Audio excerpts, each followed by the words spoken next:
Right here? Okay, cool.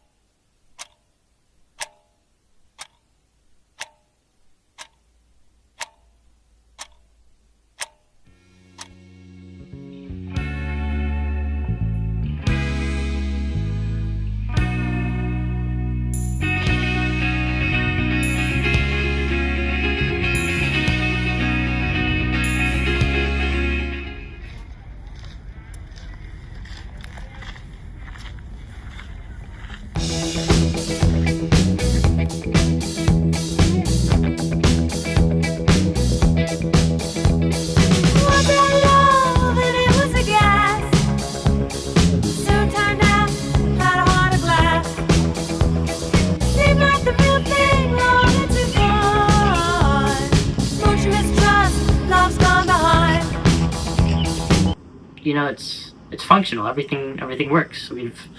Everything's fine. I don't think we need any changes here. I think we were doing a great job.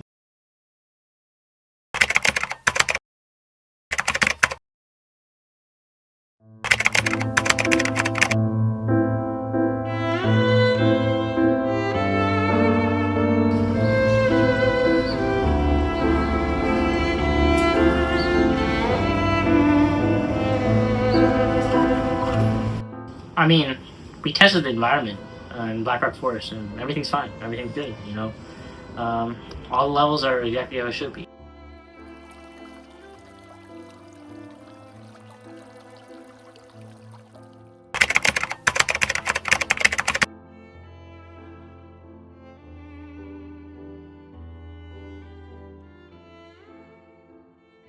So, based off what you found, what's the status of the environment right now? I mean, right now it's not bad. I mean, in the upper reservoir, the dissolved oxygen is at 8.33 milligrams per liter. 4.8. Nitrate's at 0.01 parts per million. 1. Salinity, 8.5 parts per million. 19.2. Turbidity's at 94.75 centimeters. 10.4. And pH is at 6.89. 4.6. That's the healthy amount is 6.5 to 9, so it's well under what's healthy. And you were discussing mayflies. How many of those did you see? Well, when we tested, we saw about an average of 6.55 mayflies. We saw 0.11. And how does that impact the ecosystem? Well, you see, mayflies, I mean, obviously, it's an indicator of worsening water quality, as we've already mentioned, but also, mayflies are fundamental for the structure of the ecosystem. They play a vital role in food webs, and they contribute greatly to the decomposition of organic matter and recycling nutrients. Their near disappearance would eventually slow decomposition, which will lead to the degradation of water quality even further. I mean, the fact that we're seeing such great numbers of mayflies is really great, you know, because they're so sensitive to pollution that the fact that there's so many, the fact that we have so many, really just shows the health of our environment. Environmental conditions that are facing us, facing the macroinvertebrate, they're not like they were in 2025. They're completely different. They're much worse, and it's just unsustainable for, especially a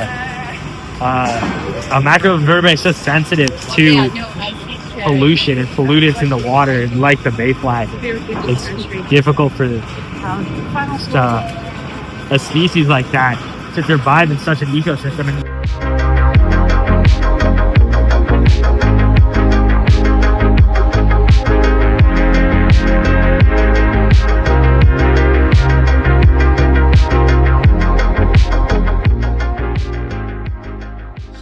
If you could go back to 2025, what would you do to help the environment? Well, if I had the opportunity to go back to 2025, a proposed solution would be to implement vegetative buffer zones around these water bodies, around these ecologically important water bodies. These vegetative buffer zones would contain wetland plants, and these plants would work to filter out harmful pollutants such as, the nitrate nitrite in salt. And what this would do is it would just decrease the amount of water pollution we have in these water bodies, and that would in turn protect, the macroinvertebrates we've discussed, the pollutant-sensitive macroinvertebrates such as the mayfly, which we focus so much on. And if a double-decker bus